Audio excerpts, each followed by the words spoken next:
Okay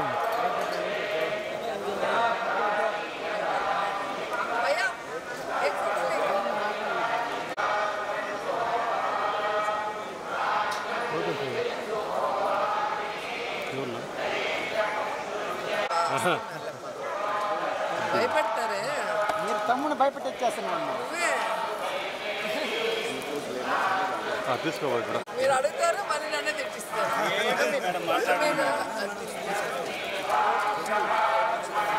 మాట్లాడండి madam మాట్లాడండి వదిలేదు ఓకే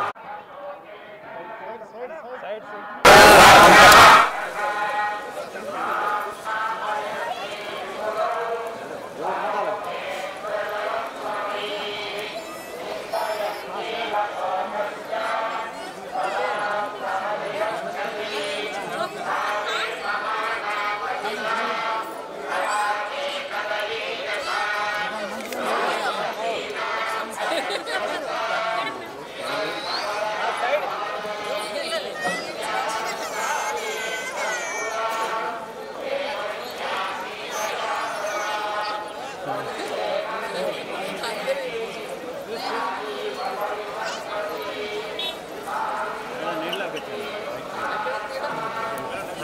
కాలు కాదు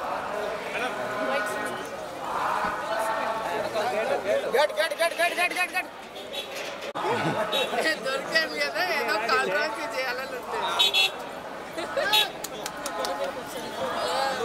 మాట్లాడుతుందా లేదబ్బా నేను కాదు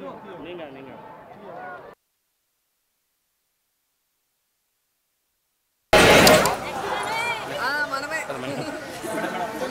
మేడం ఓకే మేడం సో ఎప్పట్లాగే మన కలియుగ దైవం వెంకటేశ్వర స్వామి దర్శనం చేసుకొని ఆశీస్సులు తీసుకొని వెళ్తున్నాను. అండ్ ఈరోజు అందరూ కూడా రావటం మీరు అందరూ గమనిస్తున్నారు. అండ్ June 4th రిజల్ట్స్ వస్తున్నాయి కాబట్టి ప్రజలు మీడియా అంతా కూడా చాలా ఆతృతగా ఎదురు చూస్తుంది. ఎవరికి కావాల్సిన స్టోరీలు వాళ్ళు వండుతున్నారు అనేది మనం గమనిస్తూనే ఉన్నాం. నిన్ననే ఎగ్జిట్ పోల్స్ కూడా రావటం జరిగింది. ఎవరు ఏం ఎగ్జిట్ పోల్స్ ఇచ్చినా ఎక్కడ ఏం డిస్కస్ చేసినా ఫైనల్గా జరిగేది సెకండ్ టైం జగనన్న సీఎం. ఎందుకంటే ఈ రాష్ట్ర ప్రజలు సంక్షేమానికి అభివృద్ధికి పట్టం కట్టడానికి రెడీగా ఉన్నారు కాబట్టే మహిళలు ముసలి వాళ్ళు పెద్ద ఎత్తున రాత్రి 9 అయినా కూడా ఎదురు చూసి ఓటింగ్ వేసి వెళ్ళటం మనం అందరం కూడా గమనించాం. సో మనకి స్వాతంత్రం వచ్చిన తర్వాత ఇంత పెద్ద ఎత్తున సంక్షేమాన్ని అభివృద్ధిని ప్రజల కోసం అందించిన ఏకైక ముఖ్యమంత్రి జగన్మోహన్ రెడ్డి గారు. రాష్ట్రం విడిపోయి నష్టాల్లో కష్టాల్లో ఉన్నా కూడా ప్రభుత్వ బాధ్యతగా ప్రజలకి మంచి చేయాలి, రాష్ట్రాన్ని అభివృద్ధి వైపుకు నడిపించాలి అని చిత్తశుద్ధితో పారదర్శక పరిపాలన అందించారు కాబట్టే ఈరోజు మేమంతా కూడా చాలా కాన్ఫిడెంట్గా ఉన్నామన్న విషయాన్ని మీ అందరికీ తెలియజేసుకుంటున్నాను. అన్ని సర్వేలు కూడా 5 సర్వేలు మినహాయిస్తే మిగతా సర్వేలన్నీ ఈరోజు కూటమి కొత్తగా పెట్టుకున్న కూటమి కాదు, ఆల్రెడీ 2014లో పెట్టుకుంది. అప్పుడైతే కొత్త కాంబినేషన్ కాబట్టి ప్రజలు ఎక్స్పెక్ట్ చేసి ఓట్లు వేశారు. కానీ 2014లో అక్కడ ఇక్కడ 2 చోట్ల కూడా కూటమి అధికారంలోకి వచ్చినా కూడా ఈ రాష్ట్రాన్ని సర్వనాశనం చేసింది. కానీ ఈ రాష్ట్రానికి ఇవ్వాల్సినది ఏమీ ఇవ్వలేదు, ఏమీ అభివృద్ధి చేయలేదు అన్నది ఈ రాష్ట్ర ప్రజలు గమనించారు. కాబట్టే ఈరోజు ఆ కూటమికి క్రేజ్ లేదు అనేది మీకు తెలుసు, మాకు తెలుసు.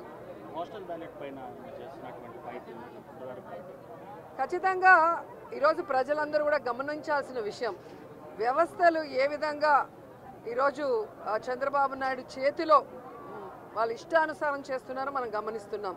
ఆ విషయాల్ని ఇష్టానుసారం ఎలక్షన్స్ అప్పుడు మార్చేయటం, అలాగే కేసులు పెట్టించడం వైఎస్ఆర్సీపీ నాయకుల మీద. ఇప్పుడు దేశంలో ఎక్కడా లేనటువంటి విధంగా కొత్త కొత్త రూల్స్తో పోస్టల్ బ్యాలెట్ని ఏ విధంగా వాళ్ళకి అనుకూలంగా మార్చుకోవాలన్న ప్రయత్నం చేస్తున్నారో మనం గమనిస్తున్నాం. అదే చెప్తున్నా కదా, ఎవరెన్ని దొంగ ఆటలాడినా, ఎవరెన్ని వ్యవస్థలను మేనేజ్ చేసినా ప్రజల మనసులో ఉన్న జగన్ గారిని చంద్రబాబు నాయుడు కాదు కదా, ఆయన పుట్టించిన ఖర్జూరపు నాయుడు కూడా మేనేజ్ చేసి మార్చలేడని కూడా ఈ సందర్భంగా తెలియజేసుకుంటున్నాను.